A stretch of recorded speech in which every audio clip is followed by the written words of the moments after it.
All right, let's look at report writing. Okay, so I'm going to bring this report back over here.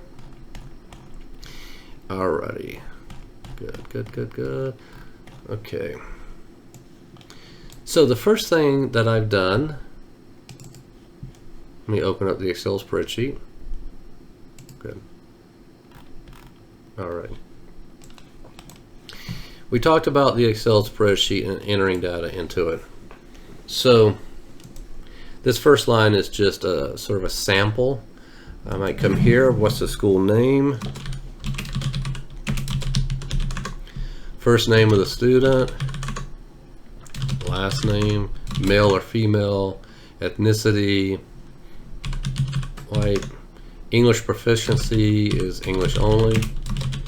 And I'm going to go through and fill out all of this information. IQ score, we're going to keep it real easy. We'll say 100 IQ. I administered the CAS on 11/1/2000. That happens to be a Sunday. Not a good day to administer a CAS on.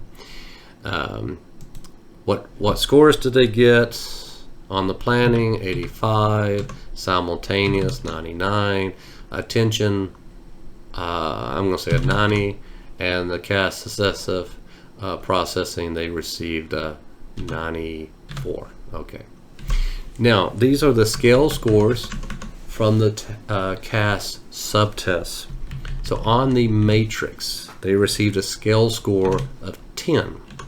A 7 on verbal spatial, expressive attention, they received a 6. Number detection, you know, I'm just taking these right off the cover page. 7, 8, 9. Okay. The CAS also has a working memory component scores. The VMI, you know, what score they get on the VMI. The CTOP, what scores they get on that. So I'm going to go through and put in, this is the RAML if I gave it. This is the Woodcock-Johnson or the Wyatt 2, depending on what we're using in the district at the time. If I'm entering the Wyatt 2, I use the top row as my prompt. So this is the Wyatt math problems score would go in this column. If I'm using the Woodcock-Johnson, it's the calculations that goes in here. All right. And we come out, we put in the results from the parent brief, some specific, how they answered these specific questions on the brief, number 2, number 7, number 21, 29, 32, so on. And I'm going to put in my CPT-3 scores if I gave it. That's the Conners Continuous Performance Test. Now that is the most accurate, in my opinion, of ADHD assessments that you can physically give a child. Okay, they sit at the computer for 15 minutes. It's horrible. Well, it's not horrible, but it is not an easy assessment. So once that's entered, and you notice I didn't put in the range of the score. I simply put in what the score was. Okay, so if we come back here, let's take a look at say this 99. Here in between there are some hidden columns. Oh, wait a minute, that's not what I want. I want to unhide. And we can see that it has done the figuring for us based on this formula. It figures that 99 is an average score. Okay,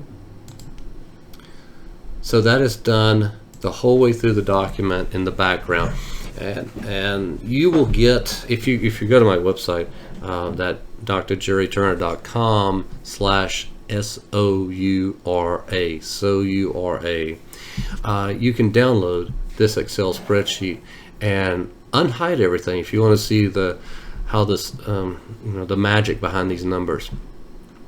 All right, so I'm going to close out the database. I'm not going to save it. And I'm going to now come into Word.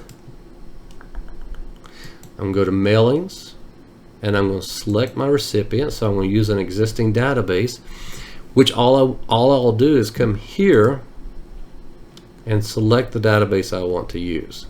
So I know I want to use this one. I do believe so, right? Yep. Okay. In fact, let me see here. Let's see if we want to use that one. Yep, sheet 1. Okay, now I'm going to go and edit my recipient. Very important step. Do not run a mail merge with every student highlighted. Okay, your computer will be down for a couple of days. I want to see And I can't show you this right now because yeah, it's very possible. Well, you would see every student's name in here. Let me see if Coco's in this database. Okay, no. All right. So down below, I have a link to the database.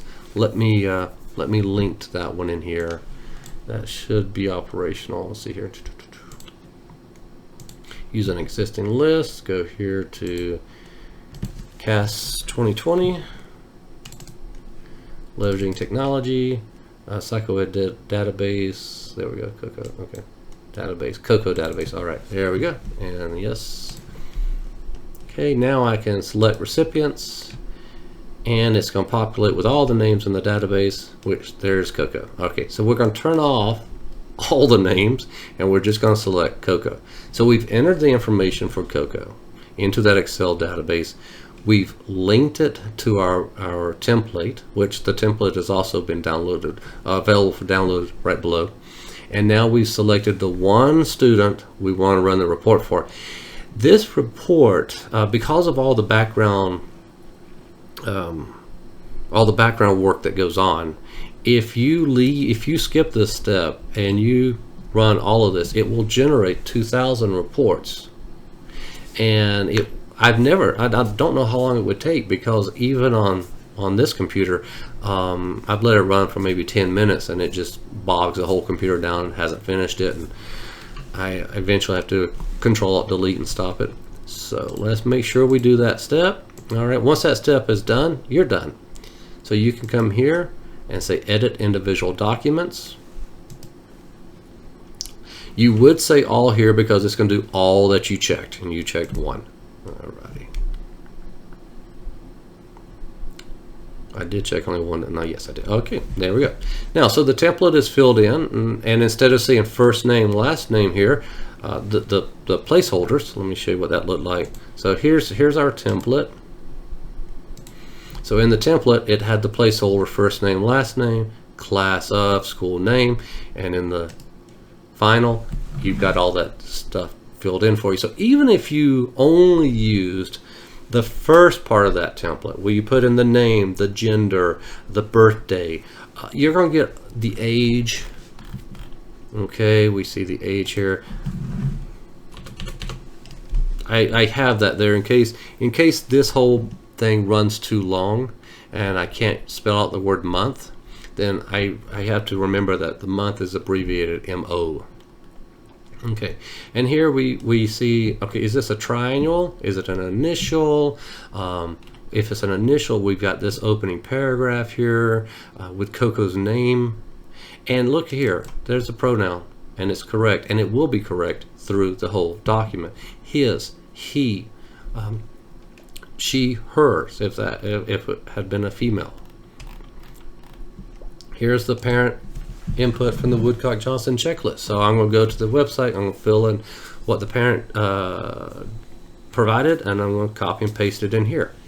The student interview section, these are words you can use instead of reported or said.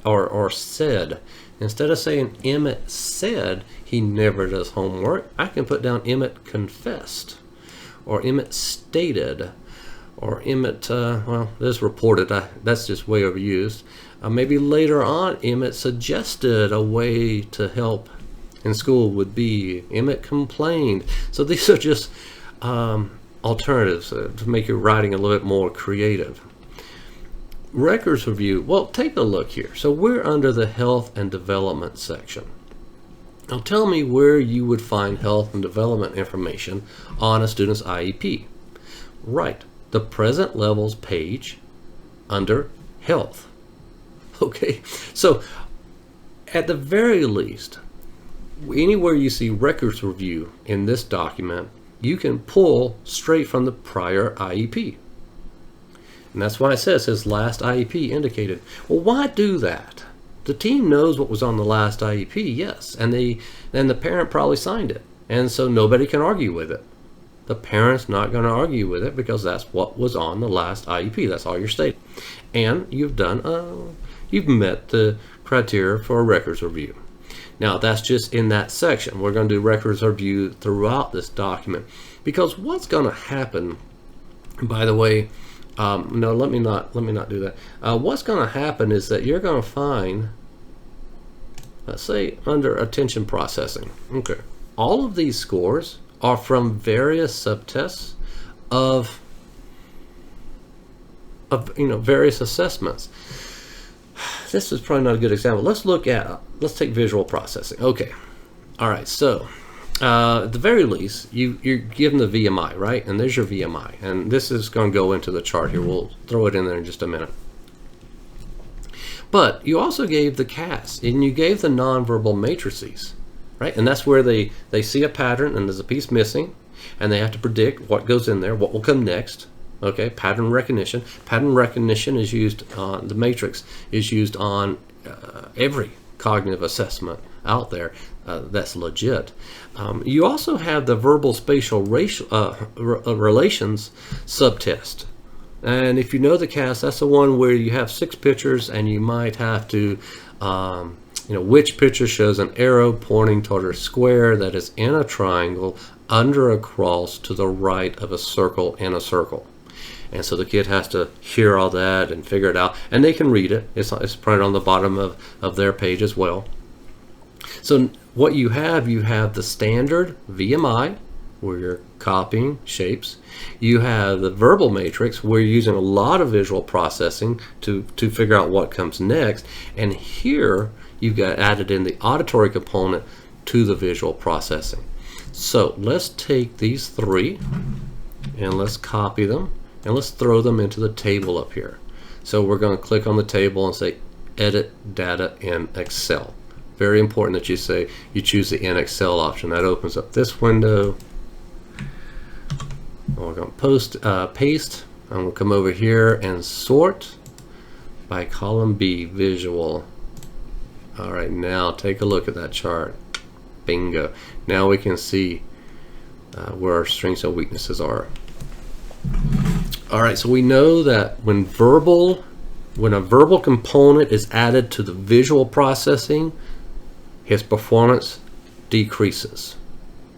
Processing visual information and verbal information at the same time is more challenging for all of us, but it is significantly more challenging for Emmett, or for Coco in this case. Okay. But definitely if it's just quiet and I'm copying from the board, no problem. If I have to figure out a complex matrix of problems and what comes next, I can do that. But when the teacher's talking in the classroom and I have to take notes and I have to look at the video or the presentation on the screen or the PowerPoint slide, my performance is going to drop off. That's what this is telling us, because we know this subtest so well. We know what the subtest is looking at. All right, I'm going to move this little red line to 90. Now this little red line will move around on itself, by itself, when you're doing that whole copy and pasting thing. So you got to watch that little red line. But now it will stay there, okay? What I'm going to do now is I'm just going to delete these 3 rows here. And I've got my average, and I've got my table. Now down here, this has already been filled in. So the visual motor, Coco score is 109 in the average range. It even figured out the percentile for me. Okay, there's a nonverbal matrix, what it is, score of 110 in the average range, and a score of 90 in the average range. Now I'm going to look at the student's handwriting. Typically, if the teacher has given the Woodcock-Johnson, I'll pull out the writing sample, or one of the parts of the Woodcock-Johnson. If nothing else, I'll have the student write out that sentence for me. The quick brown fox jumps over the lazy dog. And if you've learned typing, you know that sentence. It uses every letter in the alphabet. So I'm going to see letter formation at least once. I like to get a longer writing sample if I can, but this gives me some idea of handwriting. This would be the ideal handwriting. Insert my writing sample, and then I'm going to talk about. So this says Coco's handwriting is legible. That's my default statement.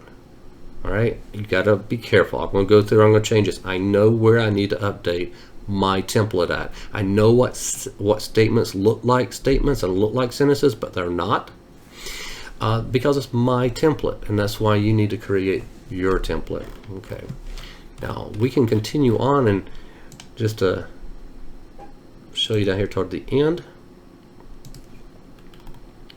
I even have my signature in here. So I'm not even signing these.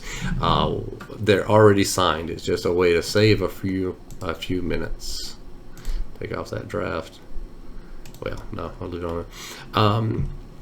This I recently added in based on federal regulation. You'll notice a few of those throughout this report because those are rules and regulations I think apply and that the team needs to be reminded of. Now, this impact of disability, this is a statement of how the student's qualifying category manifested throughout my assessment results and what they look like in the classroom. How is the disability impacting the student's educational progress? And then, of course, I'm going to go right here and recommend areas for goals accommodation services. So anyway, we've been through all this. This document was created because you downloaded the template and the Excel spreadsheet. You put the numbers in the Excel spreadsheet. You did a mail merge. Okay, and let me get back up to the document. You did a mail merge. So by selecting the Excel spreadsheet, then you selected the one student you wanted to run this on. Because everything else is already generated, after you did that, you could come all the way over here and hit edit. Right? You can do print, but the document's not ready to be printed yet. There's a lot more information you need to put in here and some information you need to take out. I want to show you one more thing. Notice that we're using headings. So on the home screen, you've got these wonderful heading settings. Most people ignore them. This is a heading 3. All right. This is a heading. It's a heading 1. It's not showing up there on the screen. There it is. I call it a book title. It's called a book title. And in Word, I could change it. I just never have. The neat thing about it, let's say that this is, let me see here.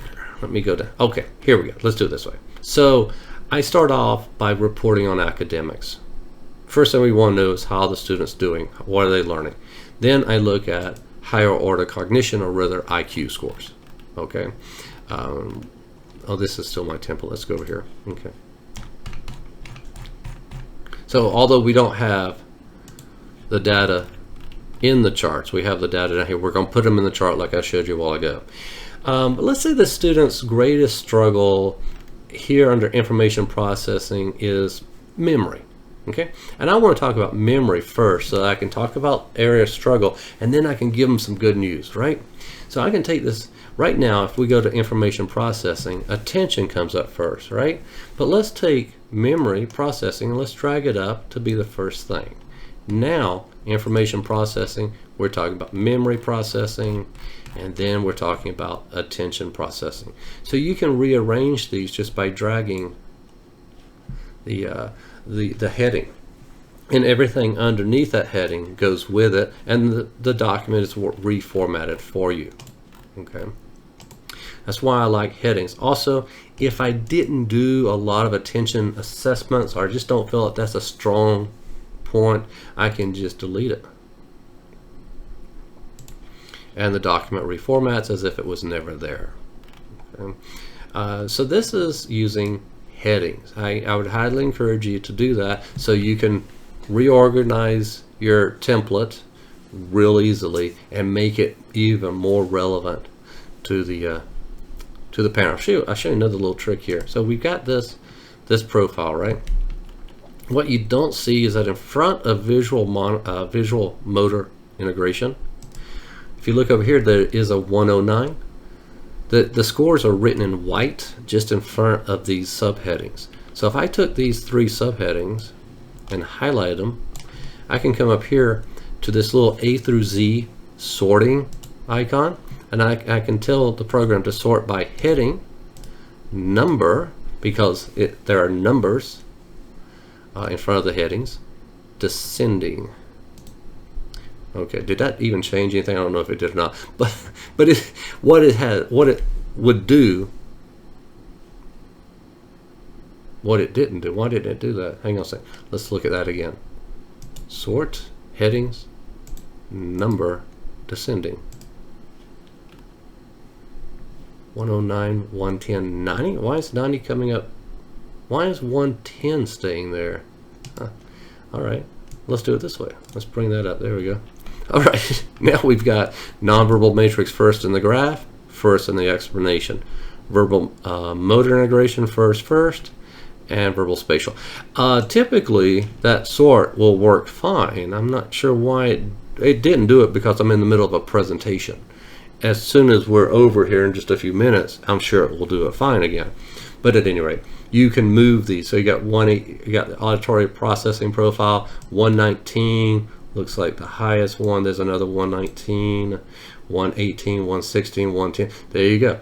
Now you start out talking about the really good stuff, and you get into the more challenging areas, and that would be the same layout that it would be in your chart. So we're going to copy these. Remember, we're going to right click, edit data in Excel, paste, sort, smallest to largest, series 1. You're just looking, whatever the title of the column with the numbers is the column you want to sort by. There we go, close that out. Oh, he got some really high scores. Let's reset those upper scores. There we go. And move our 90 line. There we go. Okay. Let's take these, delete those. I'm just walking through this again to make sure you got it. Now I'm going to take my phonological. Well, what do we got? Okay, it put rapid number first. Naming. It could have put either one first, so now I need to move that up. There we go. Now we got rapid naming, phonological processing, rapid naming, phonological memory, phonological processing. Oh, there's not a description for phonological processing. That's a shame. All right, well, hey, it's a living document. The one thing I do want, and this brings up a good example. So I have added phonological processing to my auditory profile, but I did not yet create a descriptor for it. That's a problem. I'm glad you pointed that out to me today. So I'm going to go in and do that. And this template, the one that is available for you to download, well, is pretty much this one. But it was written, I was using it like 3 months ago when I was applying to do this presentation for CAS. Over those 3 months, I guarantee you my new template has changed slightly. There might be a phonological processing paragraph in there now. Sometimes I'll get great reports from some of you guys, and I will take some of your best stuff and put it into my template. I'm letting it constantly grow and improve, constantly improve. Once that template is stale, it's going to get out of date really quick. So always be updating your template. Always be looking for better ways to explain things and make your template more parent friendly. Okay. By the way, in the template you have all of my recommendations. A lot of these are from like I said, they're all from external sources. I think this whole section here is from the brief recommendation booklet. Again, you will see the students' names in these. You do not want to leave all of these in here, but pick the one or two that you think are most important and, you know, take out the rest. And if the kid is struggling with inhibiting their behavior, I will pick one or two external structures that we might do, and then one or two student-focused interventions that we might do. And if that's the only area they're struggling with, I'll take out these other ones. Call it a day. Okay. All right, guys. That's it. We are done. Thank you so much. Let me get back here. Don't save that. Shrink that. Let's get back to the presentation.